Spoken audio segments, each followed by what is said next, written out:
વિદ્યાર્થી મિત્રો, good afternoon. અહીં આપણે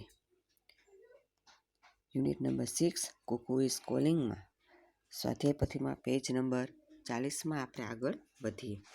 અહીંયા જુઓ, તમને ક્વેશ્ચન નંબર 3 છે, ચિત્ર જોઈ યોગ્ય વાક્ય સામે રાઇટની નિશાની કરો. તમને અહીંયા અલગ અલગ ચિત્ર આપેલા છે અને એ ચિત્રને આધારે આપણે શું વાક્ય સામે આવે એમાં રાઇટ કરવાનું છે. અહીંયા તમને જુઓ, પહેલું ચિત્ર આપેલું છે એક ગોટનું, બરાબર. એ ગોટ છે અને એની સામે તમને ટોટલ 2 આપેલા છે. Gitu is running, Gitu is skipping.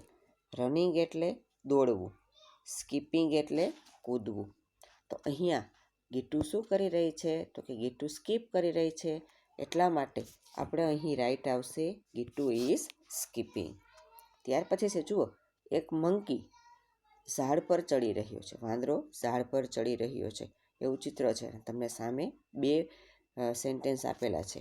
Monu is climbing a tree અને Monu is writing a book. Monu છે એ ઝાડ પર ચડી રહ્યો છે અને મોનુ છે એ બુક લખી રહ્યો છે. અહીંયા શું કરે છે? મોનુ ઝાડ પર ચડે છે, એટલા માટે આવશે Monu is climbing a tree. ત્યાર પછી ત્રીજું છે, કુકુ કોયલ શું કરી રહી છે? તો કે કુકુ કોયલ પોયમ વાંચી રહી છે એવું આપણને ચિત્રમાં જોવા મળે છે. તો સામે તમને અહીંયા 2 સેન્ટેન્સ છે. Kuku is watching a movie અને Kuku is reading a poem. Kuku TV જોઈ રહી છે, એટલે કે પિક્ચર મૂવી જોઈ રહી છે, અને કુકુ રીડિંગ કરી રહી છે. તો અહીંયા સાચું આવશે અહીંયા કે કુકુ ઇઝ રીડિંગ અ પોયમ.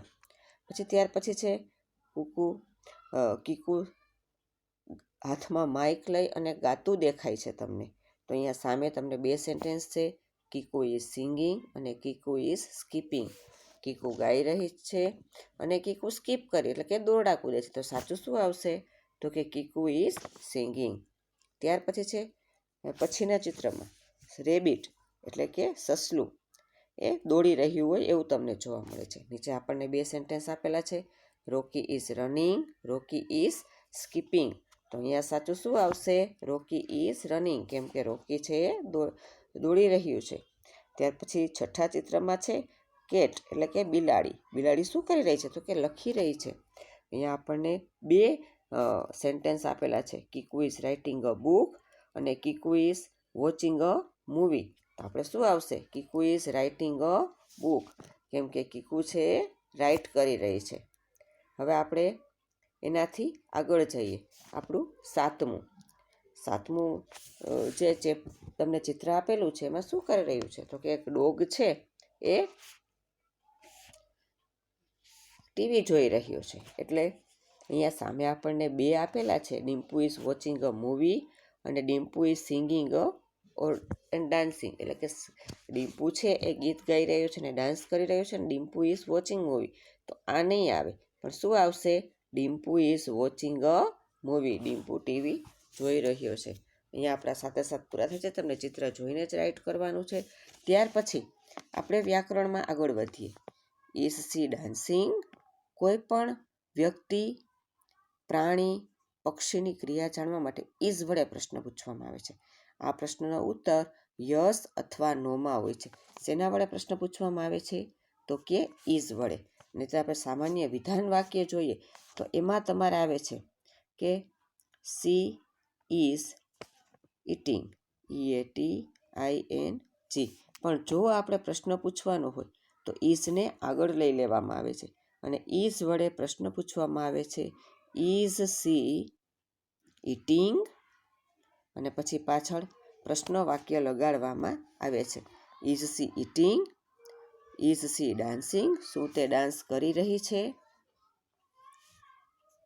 પછી અહીંયા આગળ જુઓ, તો પછી આપણે જો એના જવાબમાં લખવું હોય, યસ શી કેન. આપણે જવાબમાં લખવાનું હોય તો કે યસ શી કેન, એટલે કે હા તે નૃત્ય કરી રહ્યું છે. અને જો તે નથી કરતી તો યસની બદલે શું લગાડી દેવાનું? નો સી ઇઝ નોટ ડાન્સિંગ. ના, તે નૃત્ય કરી રહી નથી. અથવા તો નો સી ઇઝ નોટ, જે મોટું સી ઇઝ નોટ ડાન્સિંગ એટલું બધું આપણે ન લખવું હોય તો એનું ટૂંકું રૂપ લખી નાખવાનું, નો સી ઇઝ નોટ. ત્યાર પછી ઇઝ સી સિંગિંગ? શું તે ગાઈ રહ્યો છે? Is he singing? શું તે ગાઈ રહ્યો છે? યસ હી ઇઝ સિંગિંગ, આપણે હકારમાં એટલે કે હામાં જવાબ જોઈએ છે, તો હા તે ગાઈ રહ્યો છે. અને નથી અથવા તો યસ હી, ખાલી યસ હી ઇઝ લખો તો પણ ચાલે, અને યસ હી ઇઝ સિંગિંગ આખું લખીએ તો પણ ચાલે. મોટો જવાબ અને શોર્ટમાં એટલે કે ટૂંકમાં બંને જવાબ ચાલે છે. એવી જ રીતે આપણે જો નકારમાં જવાબ દેવો છે તો નો હી ઇઝ નોટ સિંગિંગ, ના તે નૃત્ય ગાઈ રહી નથી અથવા તે ગાઈ રહ્યો નથી. અને નો હી ઇઝ નોટ, ના તે ગાઈ રહ્યો નથી. બંનેના જે અર્થ છે એ સરખા થાય છે, આપણે એને નથી ગાતો એ બાબતે જણાવી રહ્યા છીએ.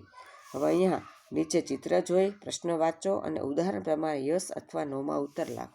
તમને પહેલું એક્ઝામ્પલ આપ્યું છે, એક છોકરો છે શું કરી રહ્યો છે, તો કે દડાને પાટું મારી રહ્યો છે, બરાબર, એટલે કે કિકિંગ કરી રહ્યો છે.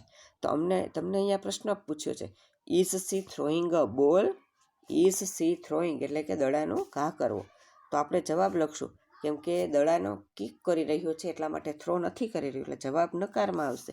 નો he is not, no he is not throwing a ball, ના તે દડાને ઘા કરી રહ્યો નથી. એવી જ રીતે બીજું છે, ઇઝ સી લાફિંગ, બેબી હસી રહી છે, તો કે yes, yes she is laughing, હા બેબી હસી રહી છે. તો એવી રીતે અહીંયા આપણને વાક્ય આપેલા છે આપણી સ્વાધ્યાય પોથીમાં પેજ નંબર 42 પર જુઓ, તમે ચિત્ર જુઓ અને અહીંયા આપણને વાક્ય આપેલા છે. પેલું છે ચિત્ર, એમાં એક બેબી છે એ શું કરતી દેખાય છે, તો કે સ્કીપ કરતી દેખાય છે. અહીંયા આપણને પ્રશ્ન છે, ઇઝ સી જમ્પિંગ, તે જમ્પ કરી રહી છે, ઇઝ સી જમ્પિંગ, શું તે જમ્પ કરી રહી છે. આપણે ચોખ્ખું ચિત્રમાં આપણને દેખાય છે કે તે સ્કીપ કરી રહી છે, એટલા માટે જવાબ આવશે નો સી ઇઝ નોટ, અને લાંબો જવાબ લખવાનો નો સી ઇઝ નોટ જમ્પિંગ. બીજું છે, જુઓ એક છોકરો છે એ દોડી રહ્યો છે, અહીંયા આપણને પ્રશ્ન પણ એ પૂછ્યો છે, ઇઝ સી રનિંગ, શું તે દોડી રહ્યો છે, હા દોડી રહ્યો છે, એટલા માટે જવાબ આવશે યસ હી ઇઝ, અને એની નીચે યસ હી ઇઝ રનિંગ, હા તે દોડી રહ્યો છે. પછી ત્રીજું ચિત્ર છે, એમાં જુઓ એક છોકરો છે એ દડાને ફેંકી રહ્યો છે એટલે કે થ્રો કરી રહ્યો છે, બરાબર. તો અહીંયા તમને પ્રશ્ન પૂછવામાં આવ્યો છે, is C કિકિંગ the ball, is he kicking the બોલ, શું તે દડાનો ઘા કરી રહ્યો છે,